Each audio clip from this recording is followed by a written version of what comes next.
네. 그러면 또 드리고 싶은 질문이 스테이지 게이지 방법을 통해서 관리만 잘하면 창의적인 제품을 만들 수 있을까라는 것입니다. 물론 이 부분은 그 네고 사례를 통해서 어느 정도 답이 됐겠지만 아무래도 스테이지 게이트 방법 자체가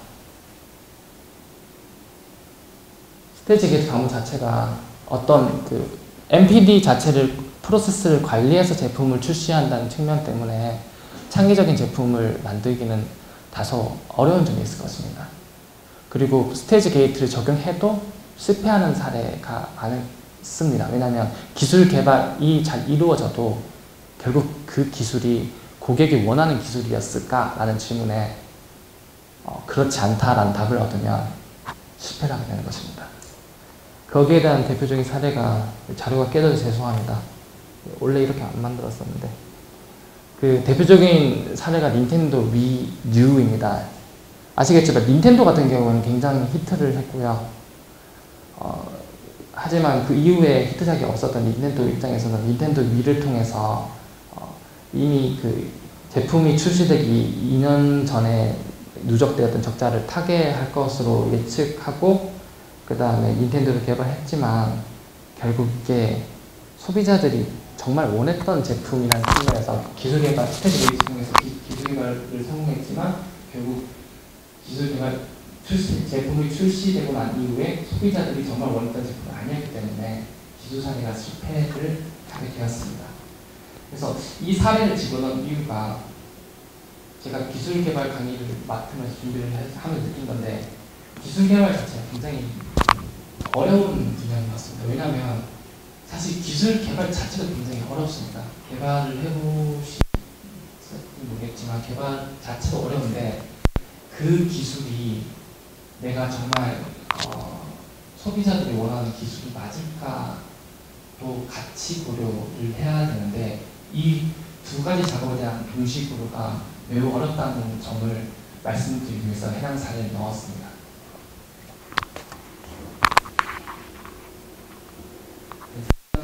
프로젝트 매니지먼트를 설명드리겠습니다.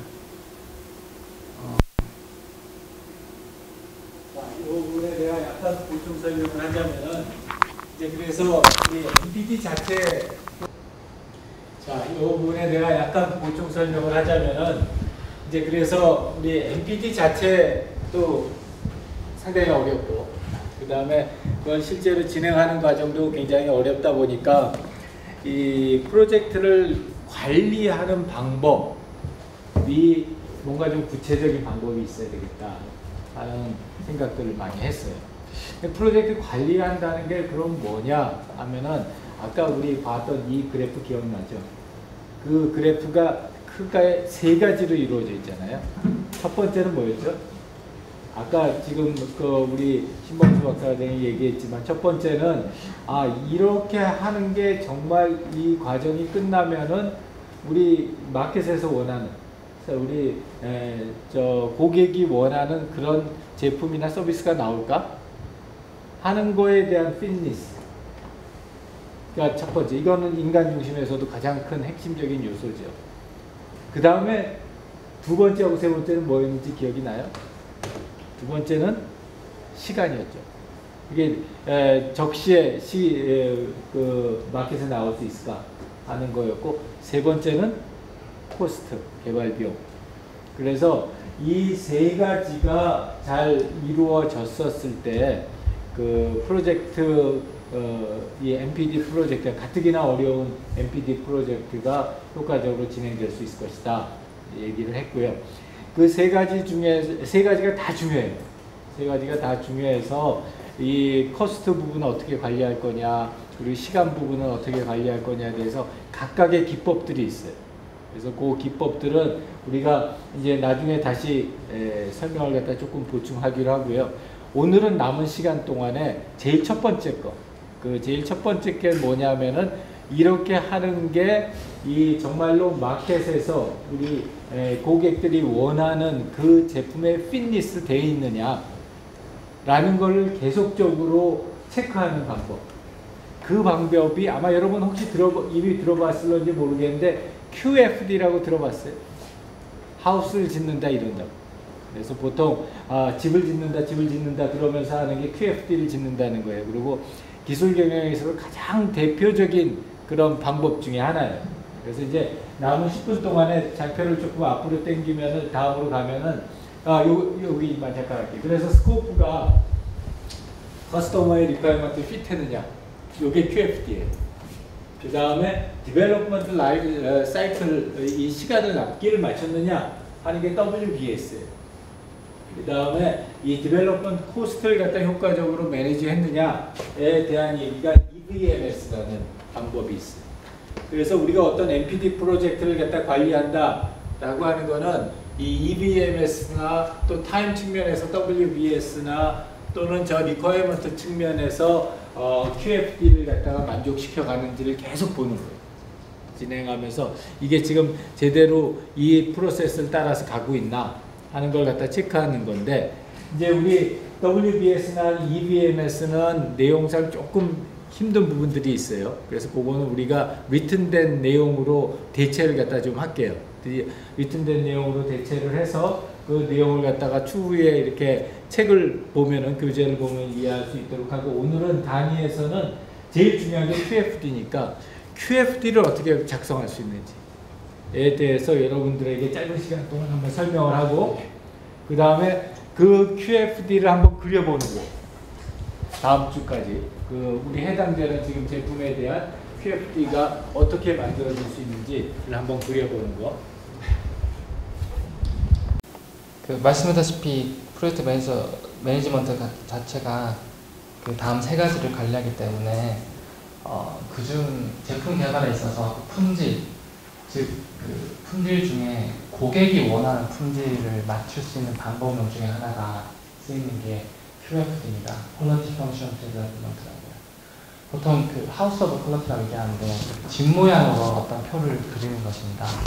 집 모양으로 집을 그리되 집에 맞는 그 행과 열에 대해서 고객이 원하는 사항과 그 다음에 고객이 원하는 사항에 대한 것을 충족시키기 위한 변수들은 무엇이 있고, 이 변수 값은 대략 어느 정도 범위로 잡는 게 좋을지를 표화하는 것입니다.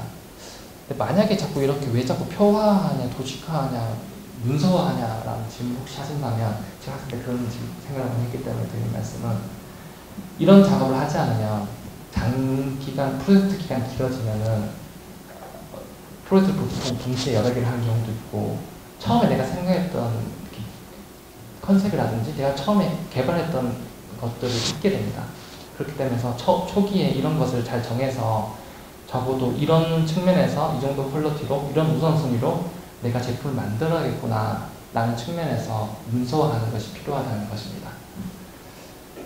우선 그 QFD에 대해서 설명을 드리자면, 이것은 그 1970년대쯤에 그 도요타라는 품질 관리로 유명한 회사인데, 그 어떤 그 고객이 만족하는 품질의 제품을 만들 수 있을까라는 고민에서 만들었던 방법론이고요. 이 기법을 통해서 그 도요타는 30%의 그 생산 효율을 높일 수 있었다라고 보고했습니다. 그 다음에 유명해진 사례고요. 전반적으로 완성된 그 QFD는 다음과 같습니다. 하지만 이렇게 되면 작성 방법을 모르시기 때문에 상세 설명을 드리자면, 저도 공부를 하고 있는 입장이라 조심스럽지만, 우선 아래 있는 표대로 집들이 구성이 되어 있습니다. 근데 각 집에는, 집이라고 해야 되나? 여기 공간에는, 에리어에는 들어가야 될 사항이 정해져 있습니다.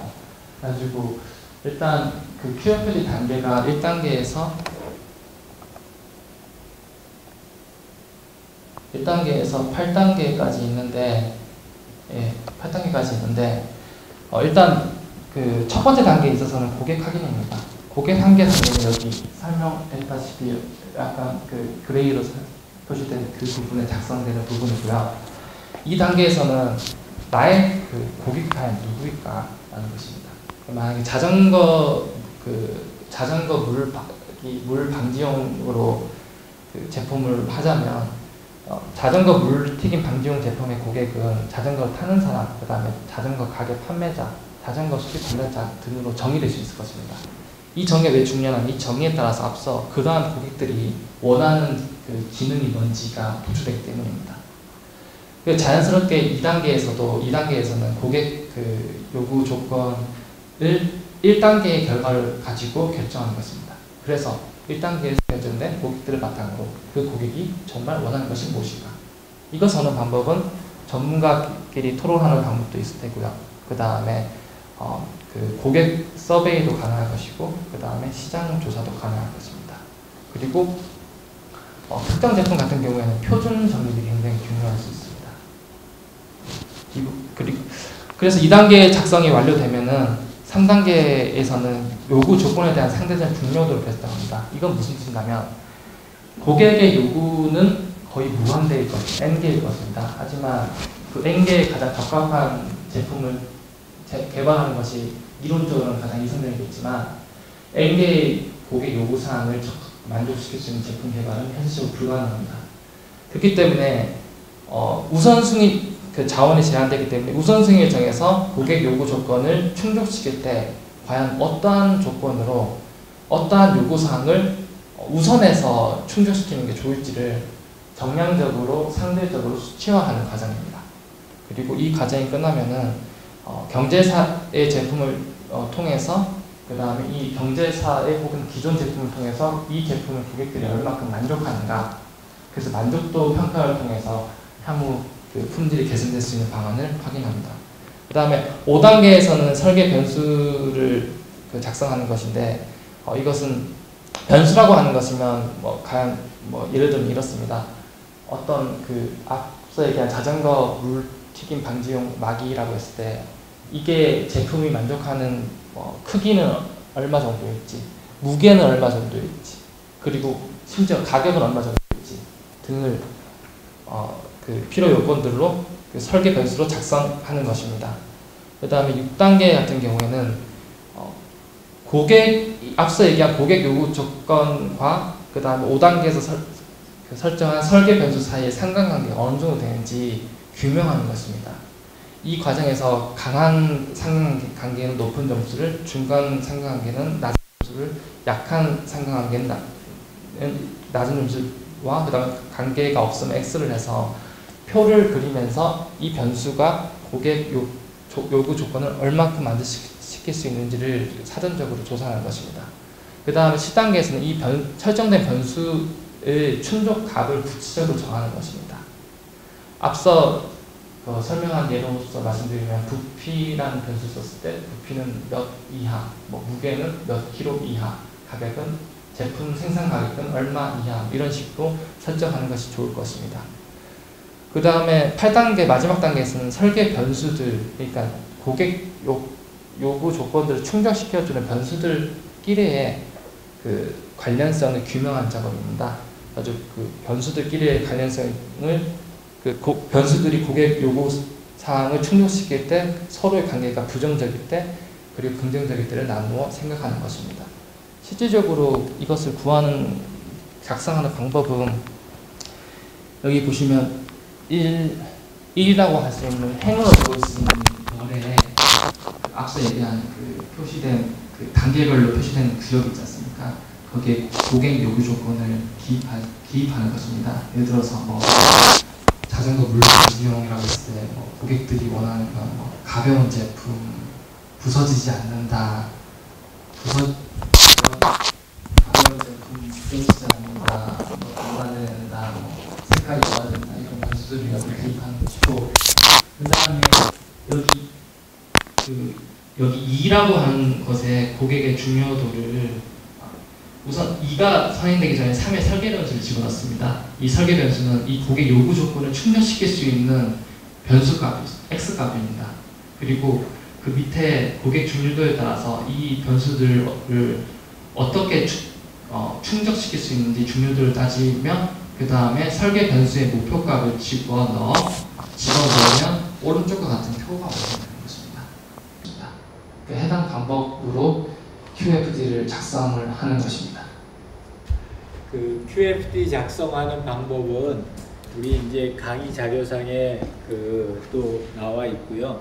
그 다음에 이거 아주 전통적인 방법이어서 그 웹상에 찾아보면은 동영상도 많이 나와 있어요. 근데 이제 몇 가지만 강조를 할게요. 이걸 모든 걸 다 해가지고 현재 제품의 하우스를 짓는다는 거는 굉장히 어려운 일이에요. 굉장히 어려운 일이어서 특히 여기서 초점을 맞춰야 될 부분들은 어떤 부분이 있냐면은 여기에 있는 이 삼각형 부분. 이게 너무 좋은 아이디어입니다. 이 부분이 어떤 부분이냐면 이 모든 그 요소 기술이라고 하는 게 그 기술들 간에 상관관계가 있어요. 그러니까 예를 들어서 우리 핸드폰이다 그러면은 내가 핸드폰을 얇게 만들고 싶은데 얇게 만들면서도 예를 들어서 얇게 만들면 핸드폰의 그 무게는 줄어들겠죠. 그러니까 걔네들 간에는 플러스의 상관관계가 있는 반면에 내가 핸드폰을 갖다가 얇게 말고 싶은데 한번 배터리를 차지하면 오래 갔으면 좋겠어요. 그러면 차지하는 기술이 오래 갔으면 좋겠다는 거하고 핸드폰이 얇았으면 좋겠다는 건 상충관계이다. 그래서 이런 관계들을 기술 간의 관계들을 갖다가 찾아보는 게 여기에는 요 그림이에요. 요 삼각형의 이쪽하고 이쪽을 연결하면 걔가 어떤 상관관계를 가지고 있는지를 알 수가 있거든요. 그 다음에 여기에 있는 거는 뭐냐면은 여기에 있는 고객들의 리퀘어먼트하고 여기 제품의 기능들 사이에 어떤 관계가 있는지를 갖다 표현을 해준 거예요. 그래서 기본적으로 요 두 가지 사항들이 이 제품의 특성을 사용자 입장에서 판단하는 데 상당히 중요한 역할을 해요. 그리고 특히 이 관계를 어떻게 정리했느냐에 따라서 우리 전체적인 제품의 특성이 결정이 됩니다. 그래서 여기에 있는 요 9가지, 8가지를 갖다 다 하면은 하나의 집이 완성이 돼요. 이렇게 3차원에 있는 집이 완성이 되는데 그 집을 갖다가 이렇게 입체적으로 그려놓는 그런 툴도 있어요. 그렇게 복잡하게 할 필요는 없을 것 같고 여기서 이제 여러분들이 프로젝트를 진행을 할 때에는 여기에 있는 요 리퀘어먼트 그 다음에 여기에 있는 기술 요소들 그 다음에 걔네들이 간의 상충관계 또는 상호작용관계 얘에 대한 상대적인 중요도 그 다음에 얘의 최종적인 골 요 구상을 갖다 해보는데 컴프리헨시브한 모델을 만들려고 하기보다는 중요한 사용 그 고객들의 리퀘어먼트가 뭔지 요 파트를 가장 중점적으로 진행을 해주시고 그 다음에 거기에 사용하는 제품의 특성이 뭔지 그 부분을 갖다가 초점을 맞춰서 진행을 해주시면은 이 하우스가 하나 지어질 거예요. 그리고 이 하우스의 특징은 한번 그려놓고 그걸로 땡 치는 게 아니라 이 앞으로 그 기술 사업화와 관련된 프로세스를 쭉 진행하면서 그 프로젝트가 계속적으로 그 컨셉을 유지해 갈 수 있는지를 확인하는 거 그런 용도로 가장 많이 사용을 하니까 그 처음부터 아주 완벽한 그림을 그릴 수 있으면 좋겠지만 그게 안 되더라도 큰 그림을 그려서 큰 러프한 각도에서도 이 그 집이 지어질 수 있게 전체적인 구성 요소를 갖다가 참고해 주시면 좋을 것 같아요. 자, 거기까지가 오늘 수업 내용이고요. 혹시 추가적으로 질문이나 코멘트 없으면 오늘 수업은 이걸로 마치고요. 우리 다음 수업은 기술 평가예요. 그래서 기술 평가 우리 강의하실 유광영 박사과정께서 와가지고 오늘 수업을 갖다 참관을 하셨고 기술 평가 부분도 상당히 중요한 기술 경영의 한 축이기 때문에 여러분들 다음 시간에도 그 기술 평가에 대한 이야기를 들을 때 오늘 한 내용들도 많이 연관성이 있으니까 그 오늘 한 내용들 잘 준비해 가지고 다음 시간에도 좋은 내용이 될 수 있게 되길 바래요. 자, 수고했습니다.